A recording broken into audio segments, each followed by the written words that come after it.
कम mobile का लाभ হয়েছে কি ডাইরেক্ট আপনার অ্যাকাউন্টে এসে যায়। কংগ্রেসি বন্ধুরা এবং কংগ্রেসি দালালরা গিয়ে 10 থেকে 20,000 টাকা আপনাদের আগে দিতে হতো। এখন কি হচ্ছে, প্রধানমন্ত্রী আপনাদের অ্যাকাউন্ট খুলে দিয়েছেন, জিরো ব্যালেন্স অ্যাকাউন্টের মাধ্যমে সরাসরি আপনাদের অ্যাকাউন্টে টাকা আসে।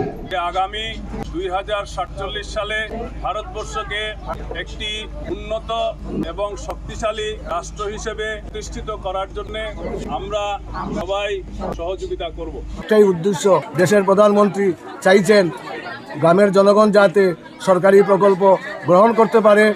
দেশ জুড়ে চলছে বিকশিত ভারত সংকল্প যাত্রা নামক সরকারি অনুষ্ঠান। এই অনুষ্ঠানের মাধ্যমে সরকারি জনমুখী প্রকল্পগুলোর সুফল জনসম্মুখে তুলে ধরা, অর্থাৎ এসব প্রকল্পগুলো থেকে সাধারণ মানুষ উপকৃত হন সে বিষয়ে অবগত করানো। এই অনুষ্ঠান বাস্তবায়নের দায়িত্ব দেওয়া হয় জিপি কার্যালয়গুলোকে। শুক্রবার কাতিরাইল জিপি ও সিদ্ধেশ্বর জিপিতে পৃথকভাবে আয়োজিত হয় এই অনুষ্ঠান। গোবিন্দপুর জিপিতেও বৃহস্পতিবার অনুষ্ঠিত হয়েছে বিকশিত ভারত সংকল্প যাত্রার শীর্ষক অনুষ্ঠান।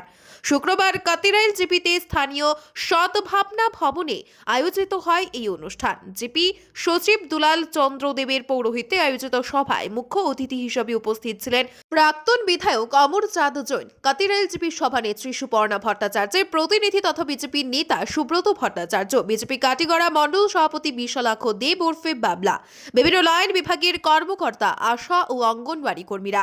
সবাই উদ্দেশ্য ব্যাখ্যা করেন সচিব দুলাল চন্দ্র দেব। এরপর বিভিন্ন লাইন ডিপার্টমেন্টের আধিকারিকরা তাদের বিভাগের তরফে সরকারি প্রকল্পের সুবিধা গ্রহণের পদ্ধতি তুলে ধরেন।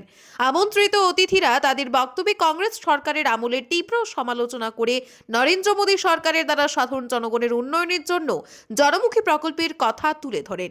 একইভাবে সিদ্ধেশ্বর জিপির গঙ্গাপুরে জিপি সচিব দুলাল চন্দ্র দেবের পৌরোহিত্যে বিকশিত ভারত সংকল্প যাত্রার শীর্ষক আয়োজিত অনুষ্ঠানে উপস্থিত ছিলেন জিপি সভাপতি আনিসুল হক তালুকদার, রূপক দেব, পান্না রানী দেব, তপন কুমার দাস প্রমুখ। তাছাড়াও আশা কর্মী রেখা দে, লাভলি দত্ত, রেজিয়া সুলতানা প্রমুখ উপস্থিত ছিলেন।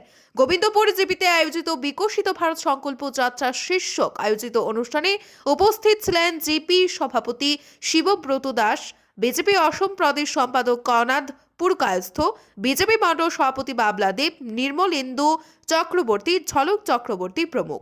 প্রত্যেকটি সভায় বিভিন্ন লাইন ডিপার্টমেন্টের কর্তারা তাদের বিভাগের প্রকল্পগুলো জনগণের সামনে তুলে ধরেন।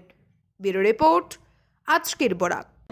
আমরা 2014 আমাদের প্রধানমন্ত্রী নরেন্দ্র মোদী দায়িত্ব নেওয়ার পর দেশের সমগ্র রাজ্যে এবং প্রতিটি বিধানসভা যেভাবে উন্নয়নের জোয়ার বসেছে, আমাদের প্রধানমন্ত্রীর লক্ষ্য 2047-এর মধ্যে ভারতবর্ষকে একটা বৈভবশালী দেশ গড়ার লক্ষ্য নিয়ে প্রধানমন্ত্রী কাজ করছেন। আপনারা তার আগে অনেক সরকার আপনারা দেখেছেন। এখন ডিপিতে যখন পিএমওয়াই স্কিম আসে, সেটা আগে নাম ছিল ইন্দিরা আবাস যোজনা। যখন ইন্দিরা আবাস যোজনা ছিল তখন কার সরকার ছিল সেটা আপনাদের জানা আছে। তখনকার দিনে জিপিতে আমরা দেখেছি যে 70 থেকে 80টা বা 50টা ইন্দিরা আবাস আসতো।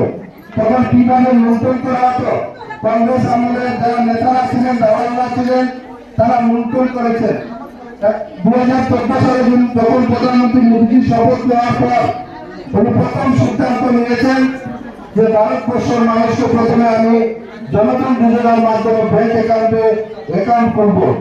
তখনকার সময় বিরোধী নেতারা হাস্যকর করেছিলেন, কিন্তু আপনারা দেখেছেন মোদীজি জনধন যোজনা অ্যাকাউন্ট খোলার পর সরাসরি আপনাদের ব্যাংক অ্যাকাউন্টে, যখন সরকার থেকে যেগুলো স্কিম দেওয়া হয় সরাসরি আপনাদের ব্যাংক অ্যাকাউন্টে চলে আসে। আগে আপনারা দেখেছেন যখন ডিপিতে ইন্দিরা আবাস আসতো 70-75,000 টাকা ছিল। কংগ্রেসি বন্ধুরা এবং কংগ্রেসি দালালরা গিয়ে 10 থেকে 20,000 টাকা আপনাদের আগে দিতে হতো। এখন কি হচ্ছে, প্রধানমন্ত্রী আপনাদের অ্যাকাউন্ট খুলে দিয়েছেন, জিরো ব্যালেন্স অ্যাকাউন্টের মাধ্যমে সরাসরি আপনাদের অ্যাকাউন্টে টাকা আসে। সেটা নয়, শুধু সেটা পিএমওর জন্য নয়, আজকে যারা পিএম কিষাণ বেনিফিট পাচ্ছেন বছরে 6,000 টাকা করে সরকার দিচ্ছে, সেটাও সরাসরি আপনাদের অ্যাকাউন্টে চলে আসছে।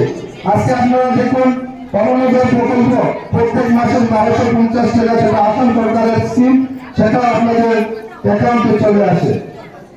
আপনারা যারা এখানে বসে আছেন আপনাদের যদি কোনো স্কিমে PMI বলুন, আজকে অরুণোদয় বলুন, বা কৃষকদের যে সম্মান সেটার কথা বলুন, আপনাদের কাছে যদি কেউ কোনো টাকা ডিমান্ড করে তাহলে সরাসরি আমাদের সাথে যোগাযোগ করবেন, আমরা সেটা ব্যবস্থা আপনাদের করে দেবো। কারণ আমাদের ভারতীয় জনতা পার্টির একটা মন্ত্র সবকা সাথ, সবকা বিকাশ, সবকা বিশ্বাস। আমরা সবাইকে নিয়ে চলি, সর্বব্যাপী, সর্বস্পর্শী। তাই আমাদের প্রধানমন্ত্রী যে মন্ত্র, সেই মন্ত্র নিয়ে আমরা যেভাবে কাজ করছি, আজকে এটা একটা সরকারি কার্যক্রম, সরকারে সেইভাবে কাজ করছে। কাউকে আপনারা কোনো ঘুষ আপনারা দেবেন না। যদি কেউ ডিমান্ড করে তাহলে আপনারা সরাসরি আমাদের সাথে যোগাযোগ করবেন। আমার মনে আছে রাজীব গান্ধী বলেছিলেন যে আমরা দিল্লি থেকে 1 টাকা দিলে গ্রামাঞ্চলে গিয়ে 25 পয়সা পৌঁছায় না। সেই কথাকে দাম দিয়ে আমাদের নরেন্দ্র মোদী প্রধানমন্ত্রী বলার পর আপনাদের অ্যাকাউন্ট করে দিয়েছেন। সবাই ব্যাংক অ্যাকাউন্ট আছে তো? সবাই ব্যাংক অ্যাকাউন্ট নাই? সবাই আছে, হয়তো দু একজনে আপনারা করেননি, সেটা আপনার গাফিলতি। অ্যাকাউন্ট তো এমন ভাবে হয়েছে প্রত্যেক ঘরে ঘরে গিয়ে ব্যাংক কর্মকর্তারা অ্যাকাউন্ট করেছেন। LGP এবং সিদ্ধেশ্বর জিপিতে বিকশিত ভারত সংকল্প যাত্রা প্রোগ্রাম অনুষ্ঠিত হয়। সকাল 9টা থেকে প্রায় 12টা পর্যন্ত কাতির LGPতে অনুষ্ঠিত হয় এবং দুপুর 1টা থেকে এখন অবধি প্রায় 3টা বাজে চলছে। সিদ্ধেশ্বর জিপিতে ভারতের যশস্বী প্রধানমন্ত্রী নরেন্দ্র মোদীজির স্বপ্নের বিকশিত ভারত সংকল্প সম্বন্ধে আজকে বিভিন্ন বিভাগের বিভিন্ন আধিকারিকরা এসেছেন। স্বাস্থ্য বিভাগ থেকে এসেছেন, ভেটেরিনারি ডিপার্টমেন্ট থেকে এসেছেন, PHE ডিপার্টমেন্ট থেকে এসেছেন, এগ্রিকালচার ডিপার্টমেন্ট থেকে এসেছেন, ফিশারি ডিপার্টমেন্ট থেকে এসেছেন। আমরা পরম সৌভাগ্য, গ্রামের জনগণ খুব সুন্দরভাবে সরকারের বিভিন্ন প্রকল্প সম্বন্ধে এটি জানতে পেরেছে, বুঝতে পেরেছে। বিভিন্ন বিষয়ে অনেক কিছু অজানা ছিল।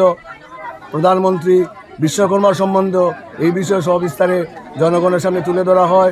স্বাস্থ্য সম্বন্ধে বিশেষভাবে আয়ুষ্মান কার্ড, টিবি সম্বন্ধে, টিবি রোগ সম্বন্ধে জনগণকে সজাগতা বৃদ্ধি করা হয় এবং কিভাবে গ্রামের জনগণ সরকারি প্রকল্প লাভবান হওয়া যায়। সরকারের একটাই উদ্দেশ্য, গ্রামের জনগণ যাতে এই বিষয়ে সজাগতা হন এবং সরকার সরাসরি গ্রামের জনগণকে ডিবিডির মাধ্যমে সব প্রকল্প, কিষাণ কার্ড বলেন, প্রধানমন্ত্রী গৃহ বলেন, অরুণোদয় বলেন, বৃদ্ধ ভাতাই বলেন, বিধবা ভাতাই বলেন, সব কিছু গ্রামের জনগণকে সরাসরি দেশের প্রধানমন্ত্রী চাইছেন গ্রামের জনগণ যাতে সরকারি প্রকল্প গ্রহণ করতে পারে। একটাই উদ্দেশ্য সরকারের বিশাল কর্মযজ্ঞে গ্রামের জনগণকে জানানো। একটাই আমাদের পঞ্চায়েত তরফ থেকে আজকের এই মহান প্রচেষ্টা। আমরা পঞ্চায়েত কর্মচারী হিসাবে অনেক আনন্দিত সরকারি প্রকল্প জনগণকে জানানোর জন্য। ধন্যবাদ। আমরা গোবিন্দপুর গাঁও পঞ্চায়েতের সকল জনসাধারণ আজকে এই প্রতিজ্ঞা করিতেছি যে আগামী 2047 সালে ভারতবর্ষকে একটি উন্নত এবং শক্তিশালী রাষ্ট্র হিসেবে প্রতিষ্ঠিত করার জন্য আমরা সবাই সহযোগিতা করব। আপনারা দেখছেন আজকের Barak, a house of Adrija digital media.